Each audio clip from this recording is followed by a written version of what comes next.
홍여름솔이라는 여학생이 있는데 공주대학교 11학번인데요. 이 학생은 지난 1년 동안 휴학을 하고 가족들과 함께 세계 여행을 했습니다. 1년 동안. 여러분들도 가끔 그런 꿈을 꾸실 텐데요. 복잡하죠? 네, 복잡합니다. 그 가족이 5명인데요. 엄마, 아빠, 아들 둘, 딸 하나. 지난 1년 동안 5대륙, 25개국, 그리고 61개의 도시를 여행을 했다고 해요. 여행 경비가 만만치 않으니까 가다가 막노동도 하고 노숙도 하고 또 택견 공연도 하고 그러면서 1년을 보냈다고 합니다. 1인당 항공비는 놀라실 텐데 320만 원 들었대요. 저가 항공을 찾아서 찾으면 이동하고 그랬던 거죠. 그리고 1인당 전체 여행 경비는 1,200만 원, 그리고 가족 전체 여행 경비는 6천만 원이 들었대요. 그러니까 거의 거지처럼 살았다 이렇게 보시면 됩니다. 그럼에도 불구하고 이 세계 여행을 떠나기 전에 두려움이 많았다고 합니다. 집을 팔아야 되고요, 또 직장을 그만둬야 되고 휴학을 해야 되겠죠. 이 익숙한 것과의 단절에 대한 두려움이 있었다고 해요. 집을 팔면 갔다 와서는 어디 살지? 이 가격이 오를 텐데 오른 가격에 집을 어떻게 사지? 사표를 내면 경력이 단절되는데 그 다음에 어떻게 하지? 학점은 어떻게 관리하지? 뭐 이런 생각이 들었다고 해요. 근데 돌아와서 이 홍여름솔 학생이 고백한 말이, 자신은 이제 내 고유한 색상과 가치를 받아들인다. 그리고 가족과 함께하는 것, 공동체가 함께하는 것의 묘미와 저력을 맛보았다. 그리고 이 세상의 아름다움과 인생의 매력에 푹 빠졌다. 이런 깨달음에 비하면 떠나기 전, 익숙한 것과의 결별을 하기 전에 생겼던 두려움은 팥빙수에 얹은 토핑 정도라고나 할까? 이렇게 얘기합니다. 여러분, 하나님도 말씀하셨습니다. 인류 최초 믿음의 조상인 아브라함에게 창세기 12장 1절 2절에 이렇게 말씀하셨습니다. 하나님께서 아브라함에게 이르시되, 여호와께서 아브라함에게 이르시되, 너는 너의 고향과 친척과 아버지의 집을 떠나 내가 네게 보여줄 땅으로 가라. 내가 너로 큰 민족을 이루고 내게 복을 주어 네 이름을 창대하게 하리니 너는 복이 될지라. 자기답게 살고자 하는 사람, 그래서 익숙한 것에서 떠나는 사람, 쉽지 않지만 그렇게 할 때 하나님께서 편들어 주시고 하나님께서 복을 주신다고 합니다.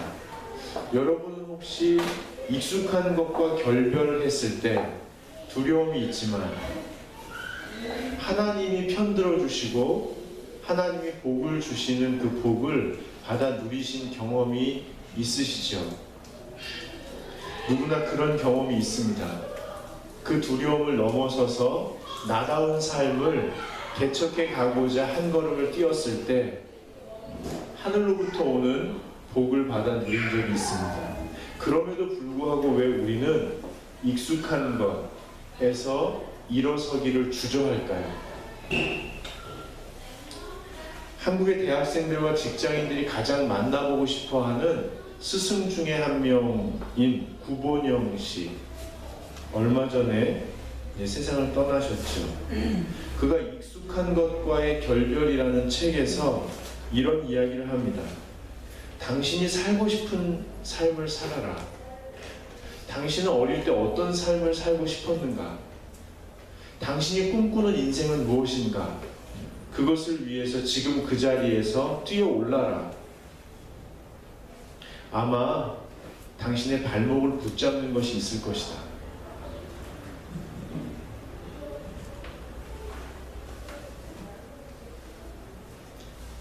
그러면 모든 것을 이룰 수도 있어. 너는 안 돼. 네 힘만으로는 부족해. 라는 속삭임이 들릴 것이다. 그런데 그것을 너무 크게 듣지 말아라. 거기에 너무 큰 힘을 실어주지 말아라. 계속 도전해라. 이렇게 이야기합니다. 여러분도 마찬가지겠죠? 여러분도 여러분의 일상을 도전하면서 더 가꾸어 가고 자기답게 살고자 도전하고 익숙한 것을 일어서려고 할 때마다 이렇게 들려오는 이야기들이 있습니다. 너는 성적이 왜 그 모양이냐, 이런 이야기를 들으면 확 무너진다 그래요. 너는 너희 집에서 그렇게 배웠니? 이 얘기를 들으면 그냥 확 무너진다는 거예요. 난 신입사원 때 매일 야근했어. 이런 얘기 들으면 뭐 어떻게 해야 될지 모르겠다는 거예요. 다음 달이 승진 발표인 거 알지? 아찔해진다는 거예요.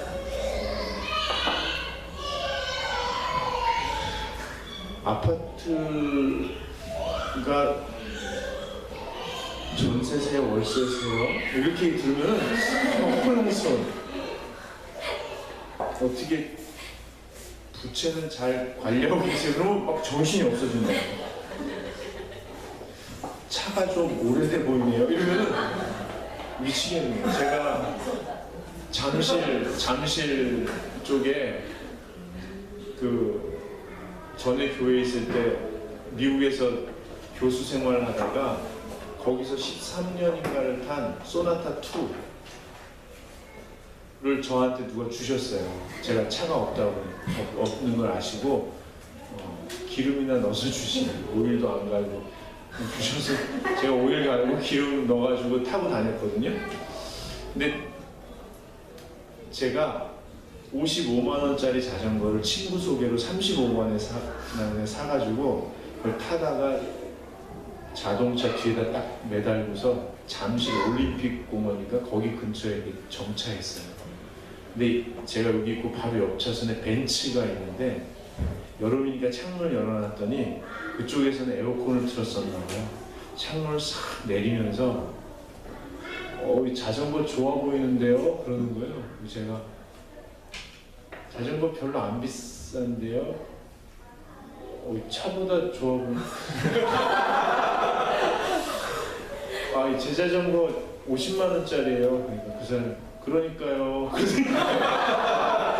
그래서 싹 갔어요. 근데 이게 무슨 의미인지 생각해보니까 계속 곱씹어지면서 그 사람이 저한테 꼭 하고 싶었던 게 얘기가 있었던 것 같아요. 이 차를 계속 타고 다니시네요. 이런. 근데 그런 얘기, 또 노후 준비는 어떻게, 이렇게 하면 아찔해진다는 거예요. 목사님 이런 말 들으면 마음이 우울해지고 죽을 것 같아요. 죽을 거. 그거 갖고 뭐 죽을 것 같아요? 그걸 넘어서기 위해서 애쓰다 보니까 죽을 것 같다는 거예요. 여러분 아시잖아요. 우리 청소년들이 학습 시간이 세계에서 제일 많아요.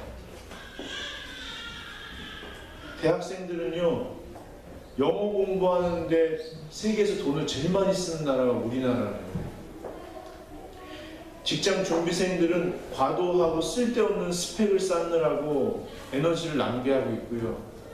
직장인들은 업무 시간이 너무 과다하고 어른들은 부채가 너무 과다하고 그래서 죽을 것 같다는 거예요. 왜 이렇게 우리들은 과도하게 살기 위해서 힘을 많이 쓸까요? 뭐가 이렇게 두려울까요? 여러분, 두려움의 실체가 뭔지 아세요? 우리를 두렵게 하는 것? 오늘 제목에도 나왔지만 힘을 잃어버린 자의 엄포, 힘을 잃어버린 자는 허세를 부립니다. 허세. 즉 허세자의 엄포에 마음을 여는 순간 우리 속에 깃드는 정서가 있는데 그 부담감, 그것이 두려움으로 넘어갑니다. 다시 말씀드립니다. 허세자의 엄포, 허세자의 엄포에 마음을 열면 거기에 깃드는 정서적 부담감이 두려움의 실체입니다. 여러분, 오늘 허세자의 엄포에 빠진 한 남자가 등장합니다. 바로 엘리야이죠. 엘리야. 여러분, 아합은요 그 당시에 상당한 전략가였습니다. 그리고 그 당시에 상당한 정치 외교가였습니다. 이 다른 나라 그 시돈왕 엣발의 딸 이세벨과 정략 결혼을 하고요, 남유다의 자기 딸을 정략적으로 시집 보냅니다. 그래서 외교 관계를 견고히 하면서 정치적으로 대변혁을 일으킵니다.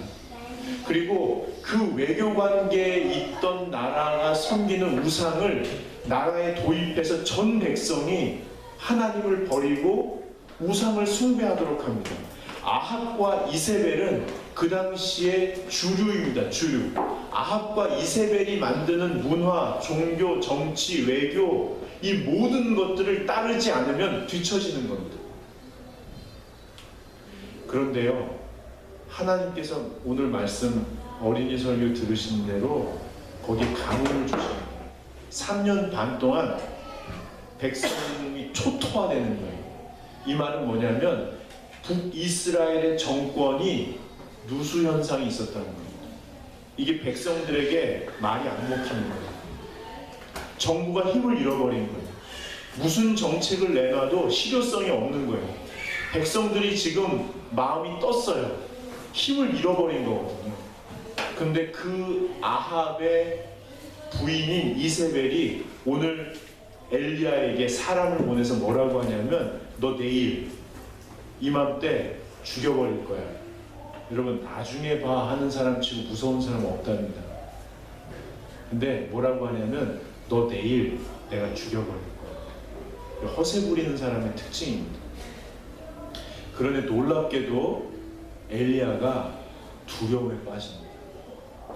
이 두려움에 빠진 이유가 그 전날에 말씀 들으셨겠지만 이세벨이 온 백성을 우상숭배자로 하기 위해서 바알을 섬기는 바알 선지자, 즉 무당 같은 사람들 450명, 그리고 아세라를 섬기는 400명을 전국에 보내가지고 백성들을 점치게 하고 우상숭배하게 하고 두려움에 빠지게 했는데요, 엘리야가 갈멜산으로 이 850명을 부르잖아요.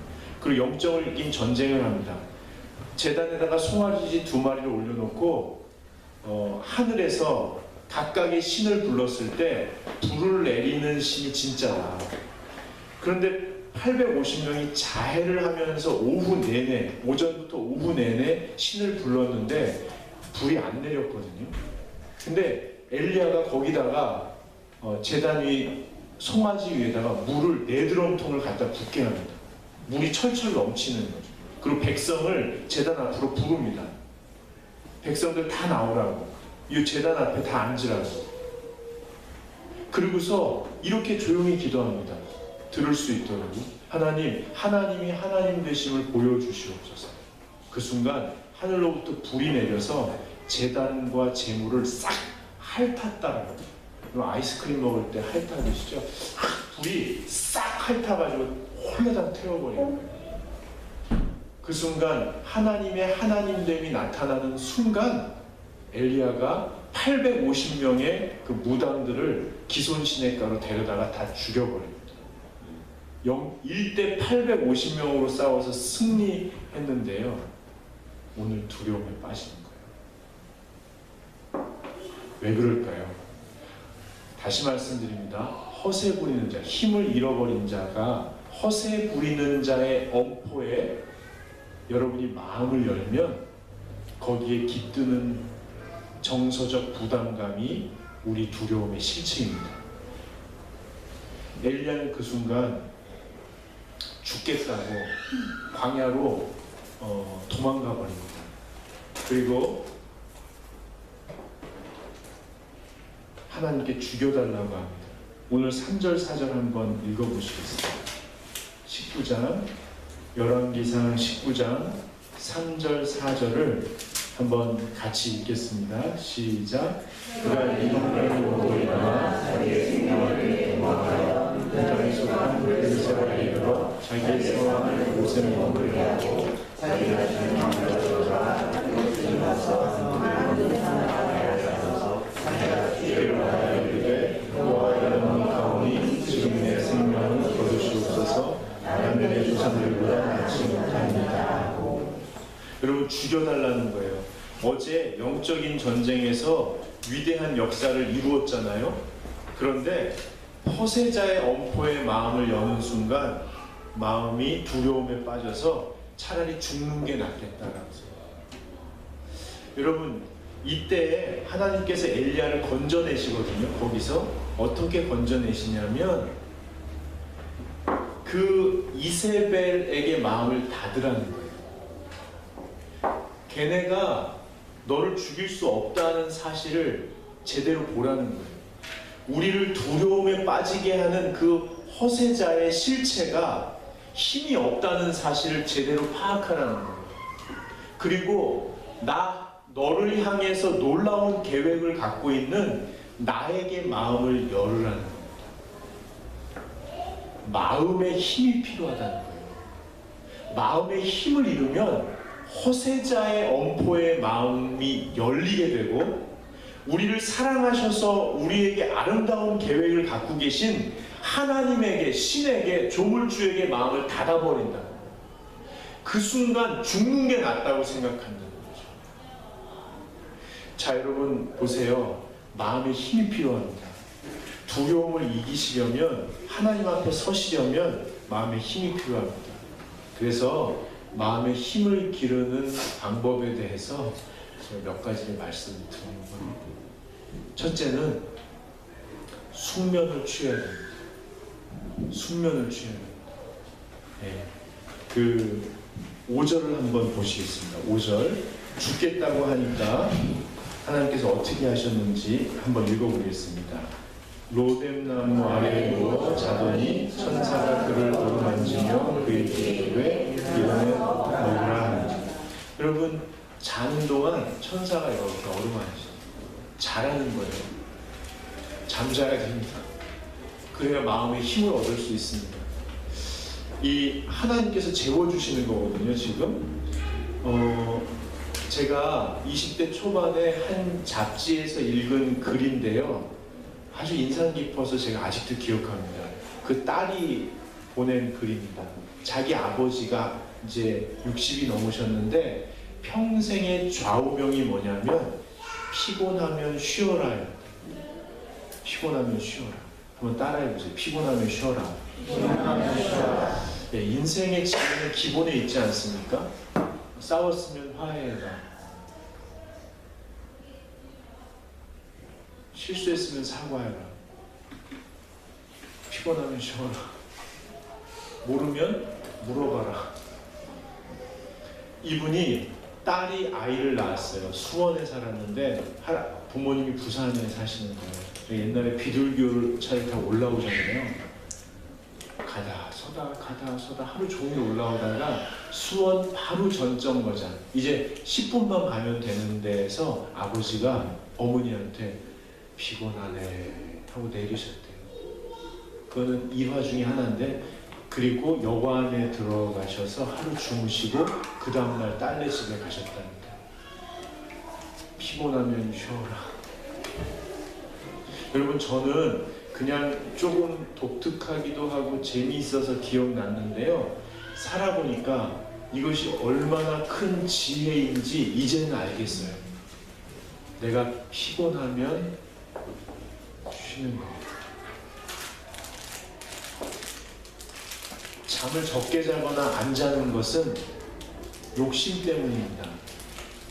좀 놀아보겠다는, 좀 잘해보겠다는 욕심 때문입니다. 이 밤을 이렇게 보낼 수 없지. 욕심 때문에 그렇습니다. OECD 국가 중에 프랑스 평균 수명이 8시간 50분이랍니다. 이게 아마 어린이까지 다 합쳐서인가 봐요. 미국은 8시간 38분, 스페인은 8시간 34분, 뉴질랜드는 8시간 32분, 일본이 배려놨어요. 7시간 50분. 우리나라가 7시간 49분. 꼴찌입니다. 일은 제일 많이 하고 잠은 제일 적게 자고 술은 제일 많이 먹고 전화기를 방에 놓지 마시고 TV를 보다 잠들지 마시고 그러면 숙면을 취하는데 방해가 된답니다. 여러분 그 시편 127편을 한번 찾아보세요. 시편 127편. 시편은 구약 성경인데요. 구약 중간쯤에 있습니다. 시편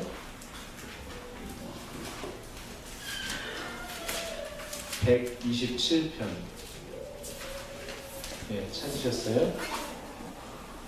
1절부터 2절을 한번 읽어보겠습니다. 시작. 여호와께서 집을 세우지 아니하시면 세우는 자의 수고가 헛되며 여호와께서 성을 지키지 아니하시면 성내 깨어 있음이 헛되도다. 너희가 일찍 일어나고 늦게 누우며 수고의 떡을 먹음이 헛되도다. 그러므로 여호와께서 너희를 사랑하시는 자에게 잠을 주시는구나. 여러분 깊이 가능한 한 오래 주무세요. 저도 평생 중고등학교 이후로 5시간 정도씩 잤던 것 같아요. 근데 뭐 하려고 그랬는지 모르겠어요. 뭐 되게 계획 세워놓고 막 그랬는데 5시간 이상을 자지를 못했던 것 같아요. 근데 제가 살아보니까 그렇게 깨어서 뭘 해도 되는 게 없더라고요. 그래서 더 자려고 애쓰는데 더 못 자겠어요. 그래서 노력하고 있어요.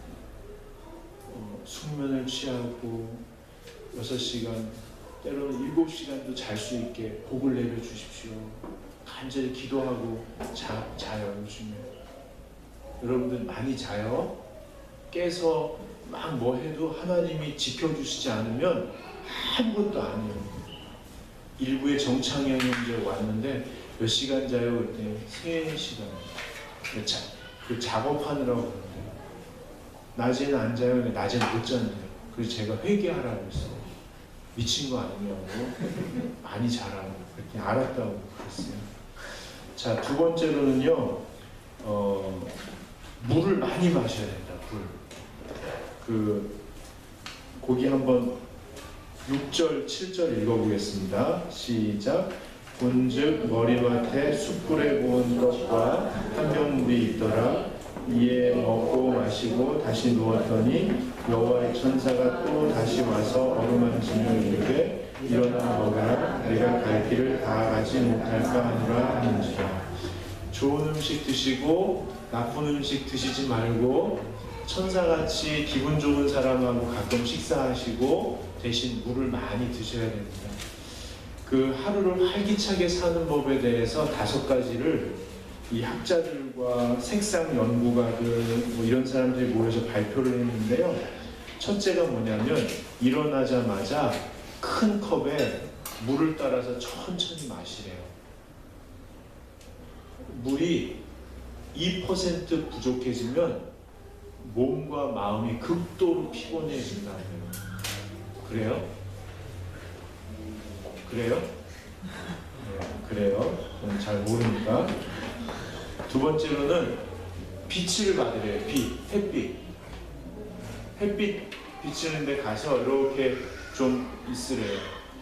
우리 집은 반지한데요. 그러면 걱정하지 마세요. 밖에 나오면 햇빛은 공짜예요. 그 다음에 세 번째, 얼굴을 막 문지르래요. 그러면 왜 좋아요? 얼굴 좋습니다. 좋아요? 얼굴 문지르면 일단 손이 있는 거니까 좋은 거예요. 이렇게 문지르세요. 네 번째로는 이게 재밌던데 색상 연구가들이 얘기한 건데 일어나자마자 빨강, 노랑, 주황, 자주색을 보면 기분이 좋아진대요. 그래서 베개나 이불이 빨간 건 좀 이상한데 액자 뭐 이런 거를 이 색깔로 빨강, 노랑, 주황, 자주색으로 이렇게 해놓으면 좋대요. 다 하면 정신없겠는데. 그 다음에 5번째는 꽃을 머리맡에 두면 그렇게 할 수 있대요. 여러분 좋은 음식 잘 드세요. 마태복음 11장 19절에 보면 예수님이 얼마나 먹고 마시고 교제하는 걸 좋아했는지 사람들이 예수님더러 아이고 저 먹기를 탐하고 포도주를 즐기는 무리들 같으니라고 이렇게 얘기했어요. 그래서 여러분 오늘도 점심시간에 맛있게 드세요. 맛있게 드시고 막 식사하기 전에 물 드시지 말고 식사 후에 물 드시지 말고 아무튼 맛있게 드셔야 돼요. 그리고 세 번째로는 운동하셔야 돼요. 운동. 거기 8절 한번 읽어보세요. 8절 같이 읽겠습니다. 이에 일어나 먹고 마시고 그 음식물의 힘을 의지하여 40주 40야를 가서 하나님의 산 호렙에 이릅니다. 40주 40야를 걷고 달리고 막 그랬대요. 계속 뛴 거예요. 체력이 필요하다는 거예요. 일주일에 3번 이상, 한 번 할 때 30분 이상 땀이 이렇게 나게 운동하셔야 돼요. 주사님 운동하셨어요? 운동 안 하시죠? 네. 큰일 난 거예요. 뭐 때문에 그렇게 운동하셔야 돼요? 운동하셔요. 예수님도 지혜와 키가 자라가며 하나님과 사람에게 사랑스러워 하시더라. 영적, 육적, 지적, 정서적으로, 사회적으로 다 건강하게 성장하셨다는 거거든요. 우리나라 사람들은 특별히 운동을 안 한대요. 특별히 안 한대요. 그래서 일찍 죽는데요. 아프다가. 그렇죠? 맞습니다. 네. 아프다가 일찍 죽는데요. 그래서 운동하셔야 돼요. 운동.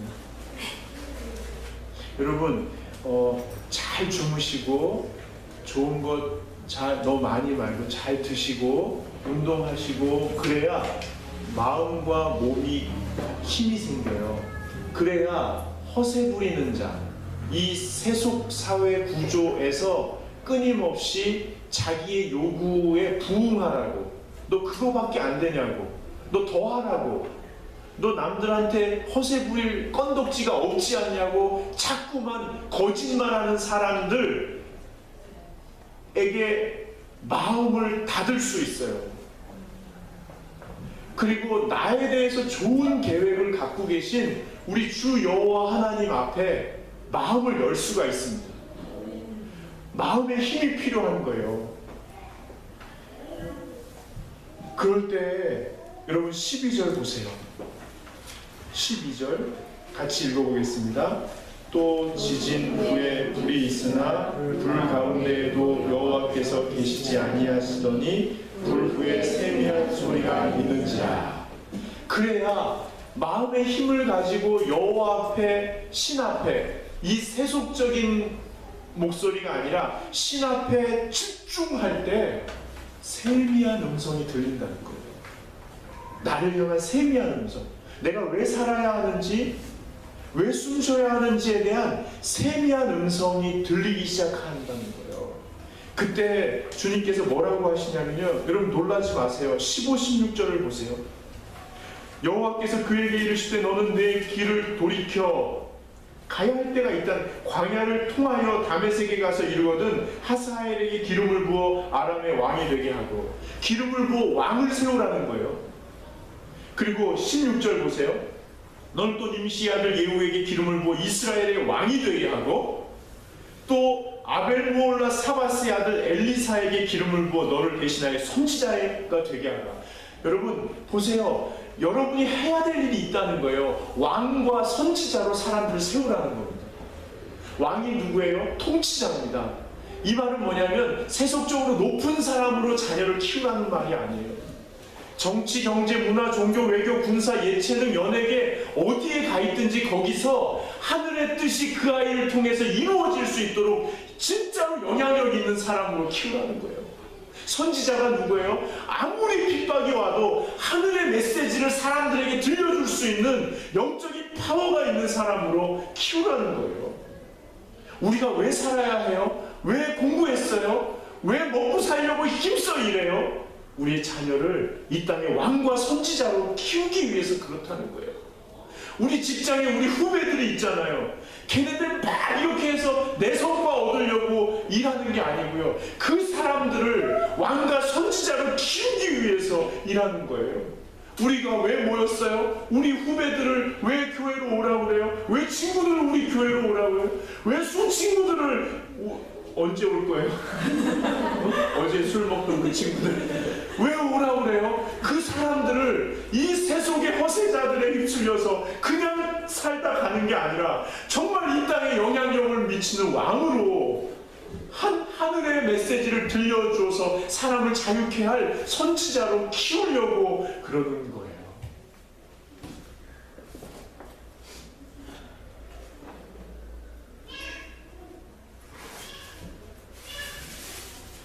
여러분의 자녀가, 우리 직장의 후배들이, 우리 친구와 이웃과 가족들이 왕으로 선지자로 커 나갈 수 있도록 우리가 허세자의 엄포에 마음을 닫고 우리를 향한 하나님의 부르심에 마음을 열 수 있는, 두려움을 넘어 가장 나답게 살아갈 수 있는 저와 여러분이 되었으면 좋겠습니다. 우리 같이 일어나셔서